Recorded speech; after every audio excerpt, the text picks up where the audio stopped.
ఉంటే మనకి ఎటువంటి అనుమానం రాదు. అట్లాంటి అనుమానం కలగకుండా ఉండడం కోసం ఈ లేడీస్ తాలూకా హస్బెండ్ ఎవరైతే ఉన్నారో, ఇంట్లో ఒక లేడీ ఎవరైతే సౌగత్ వాళ్ళ హస్బెండ్ ఎవరైతే ఉన్నారో ఆయన ఢిల్లీ నుండి అక్కడి నుంచి వీళ్ళకి ఇక్కడికి పంపించడం జరిగింది.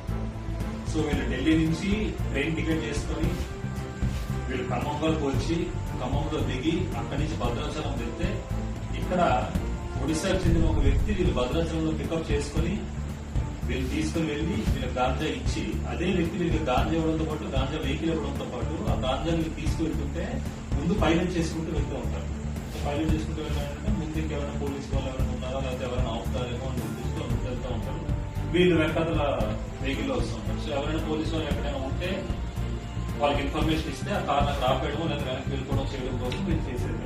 ఇది వీడియో మోడల్స్ ఆపరేట్ ఉంది.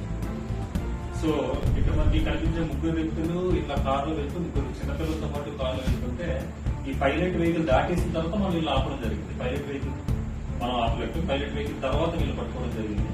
సో ఎవరైతే వీళ్ళు గాంజా సప్లై చేస్తున్నారో వాళ్ళు మనం బ్యాక్వర్డ్ లింకేజ్ అంటాం.